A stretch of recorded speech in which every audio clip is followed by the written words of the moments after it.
This is Charlie Parsons for Boxing Social in association with Betfred.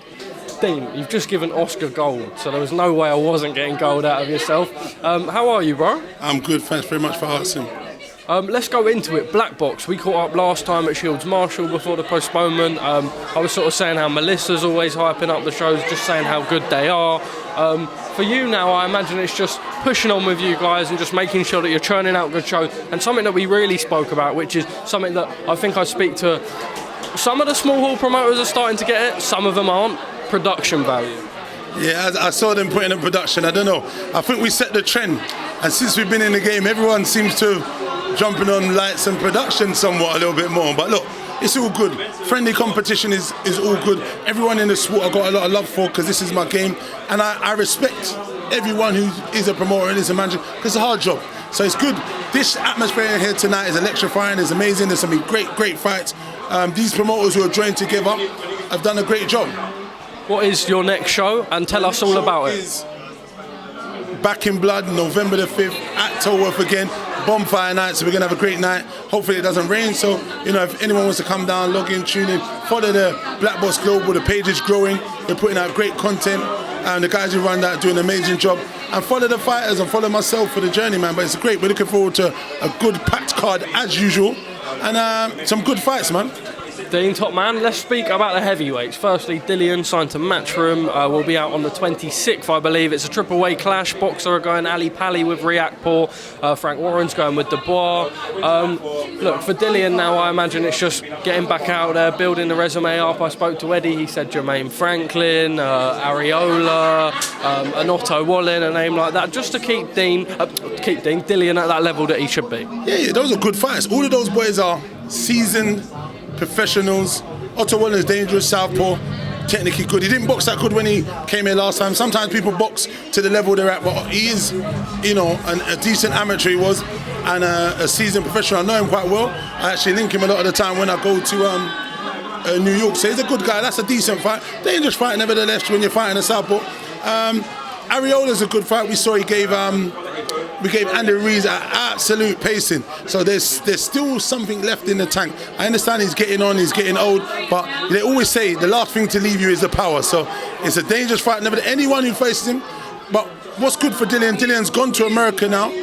He's Buddy McGirt, by the way. Wow. He's gone with Buddy McGirt. So hopefully Buddy McGirt will give him tighten up the ship, get him working, tighten up the defence and some his footwork and other stuff what he needs to move on, and it's good, and hopefully that will show in time. We might not get that in his next fight coming up, maybe end of November and December. Work in progress. It's a work in progress, absolutely. So it's going to be interesting, but there's great fights for Dillian, and he's going to pick the best fight what's going to be pay him the best money. The other two heavyweights, Tyson Fury, Anthony Joshua, we spoke about it. It's one of them ones where it's like we thought it was going to happen, and then Monday it was off, Tuesday it was on, Wednesday it was off. Now it looks like it's off again. We're Friday night. Gut feeling, are we going to see the guys in the ring on December 3rd? As you were just saying, there is so much that goes on into a fight like that. Frank Smith was telling me just in the Conor Ben Chris Eubank Jr. fight, it took like 2.5 months of negotiating in terms of contract. So how is a fight like this going to... fight is going to do that. So what the hell do you think Gypsy King and Anthony Joshua is going to do? It's not going to happen in 10 days, 14 days. Tyson Fury then goes on to fight what's looking like Manuel CHARR. Quite interesting, really, because I suppose we look at CHARR, he's not even in the top 15 of the WBC. That probably will get elevated. He's come out, he's gone Anthony Pussua, he's calling Anthony Joshua a pussy. He's now saying that Tyson's like ducking him. I mean, CHARR's on a madness. No, CHARR is trying to get to the back. That's all CHARR's doing. He's using his mouth, what's going to get his fucking punched the fuck in. So that's what's going to happen to him. He's a character, it's all good. You see, listen, closed mouths don't get fed.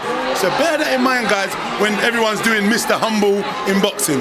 Just bear that in mind. I'll tell you what, that will be, we can slate it for everything. Entertainment-wise, build-up, it's probably not the fight we want in the ring, but the build-up, it's going to be interesting. Him talking, us not kind of understanding him clearly. It's going to be entertainment and gold value for what it is. But listen, like I said over there, was it Bradus knocked him out in 5? So I see Gypsy King boxing his head off and stopping him at some time also. So it's going to be interesting.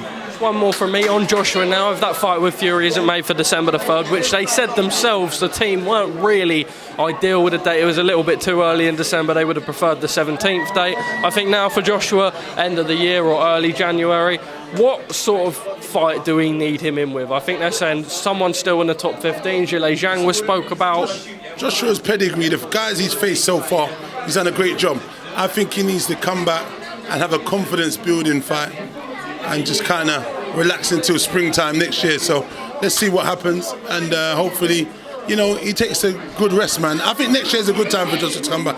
He needs to reevaluate stuff, look at the team. I think there's too many guys in the corner as coaches.